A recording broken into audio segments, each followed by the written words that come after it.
Is'hoqxon Ibrat. Kim? Tekinga o'qitar emish taqsir. Bid'atxonaning yonishi Allohning irodasi. Bandasi undan zo'r emas. Bugun kitob yoqayotgan millat ertaga odamlarni ham. Molingni emas, joningni olaman.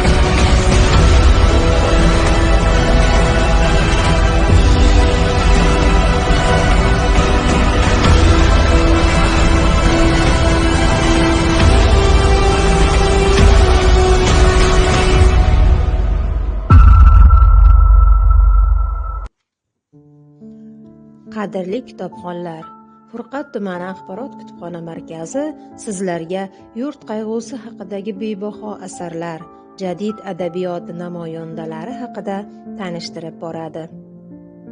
Vatanni mustabidlar zulmidan ozod bo'lishni, millat farzandlarini sharafga to'lganlar qatorida ko'rishni orzulagan xalqimizning qalbi uyg'oq farzandlari jadid adabiyot namoyandalari bugun yana o'z o'quvchilari bilan yuzlashmoqda.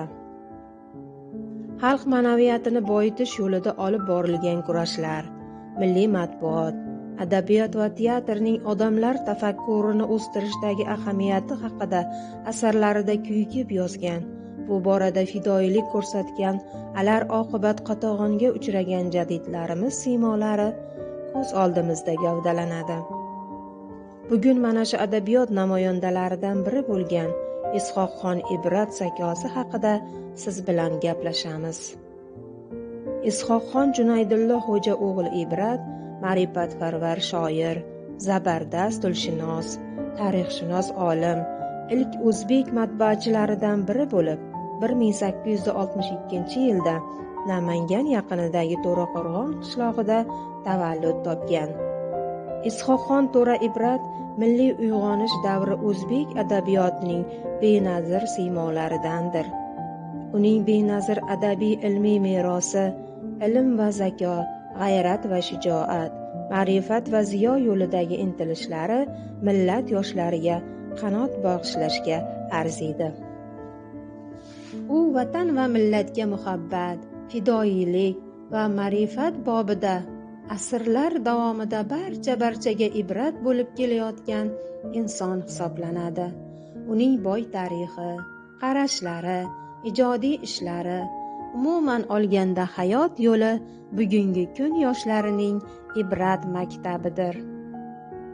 Ushbu sara asarlar to'plami Jadidnoma kitobida Is'hoqxon To'ra Ibratning hayoti, ijodi, faoliyati, Ibratning ajdodlari va avlodlari haqida, Is'hoqxon To'ra Ibrat kutubxonasi tarixi Farg'ona, uning she'riy satrlari, Is'hoqxon To'ra Ibrat haqida olim va xattot, atoqli pedagog, professorlarning fikrlaridan iborat.